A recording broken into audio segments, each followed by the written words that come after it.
People at the diner thought she was being dramatic when she whispered, "I just want to check my balance." But when the waitress called the bank from the back office, hands shaking, eyes full of exhaustion, no one expected the CEO of a multi-billion-dollar company to answer the phone himself.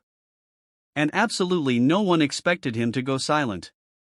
Because the moment he heard her voice, he realized he owed her a debt he could never repay. What happened next changed both of their lives forever.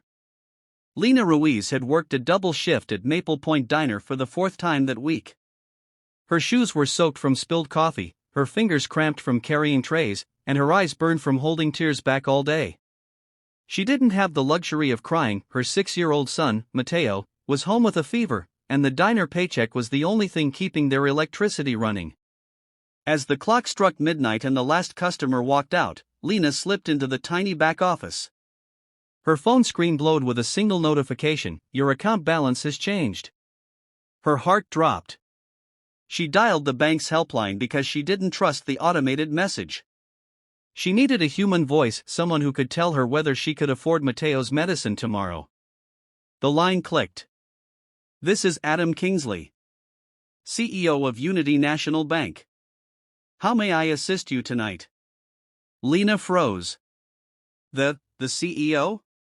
"No, sorry, I just want to check my balance. They transferred me by mistake." Adam chuckled softly, though Lena heard exhaustion in his voice too. "You're not a mistake. Our automated system rerouted you because we had a network outage. I'm covering calls tonight. What's your name?" "Lena. Lena Ruiz." For a moment, silence. A long, sharp, breath-holding silence. "Lena Ruiz," he repeated, voice suddenly tight. It was the way someone says a name they remembered deeply. Lena didn't think much of it. She just needed the number. "There was a withdrawal today," she whispered. "I didn't make it. I need to know what's left." Adam typed. She heard the clicking. The hesitation. "Your balance is $14.83. Lena closed her eyes. That meant no medicine. No groceries. No bus fare. Nothing. She didn't know she'd started crying until she felt the warmth on her cheeks. Adam's tone shifted, stern, protective, almost panicked. "Lena, wait. I need to ask something.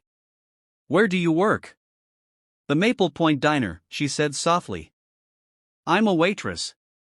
Another silence. But this one was different. "Lena," he said, voice tense, do you remember a boy named Aiden Kingsley?" The name made her chest twist. "Yes, he lived across the hall when I was younger. We used to walk to school together until I moved away." She smiled weakly. "He was a sweet kid. Gave me his lunch whenever mine was empty." Adam exhaled shakily. "Lena. I am Aiden. Adam Kingsley is my legal name. You saved my life when I was 10. She blinked, stunned. "You're him? But you're the CEO?" He laughed softly. "Life took me far. But I never forgot you. Not once." The world spun for Lena. The little boy she protected from bullies, the one she slipped food to when his own parents ignored him. He had become one of the most powerful men in the city. Adam's voice dropped to a whisper. "Lena. I owe you everything. And it starts tonight." 2 hours later, headlights flashed across the diner's parking lot. A sleek black car pulled up, and Adam stepped out, older, sharper, dressed in a suit that cost more than Lena's yearly rent, but his eyes were the same, soft, kind, grateful. Lena opened the door, embarrassed to be seen in her stained apron. "I look terrible," she murmured. "You look like the person who saved me," Adam said, and his voice trembled. "You gave me food when I was starving. You hid me in your apartment when my father got violent. You read to me when I couldn't sleep because of nightmares." His eyes shined. "Without you, I wouldn't be alive." Lena covered her mouth, shaken. That part of her childhood was something she buried. She never knew how deeply it had affected him. Adam stepped closer. I built my life trying to become someone worthy of the kindness you gave me. He handed her a single envelope. Lena's hands shook as she opened it. Inside was a document with the bank's seal. A debt, her grandmother's old medical loan, was marked paid in full. And beneath it, a line that made her knees weaken. A deposit of $85,000 has been transferred to your account. Her breath caught. Adam, I can't accept. You can, he insisted softly. You once looked at a scared little boy and gave him everything you didn't have. Let me return a fraction of it. Tears streaked down her face. She didn't remember the last time someone had helped her, without asking for anything in return. But Adam wasn't finished. I also called a friend at the clinic. Mateo will be seen tomorrow morning, fully covered. And if you're willing, I want to offer you a job at the bank.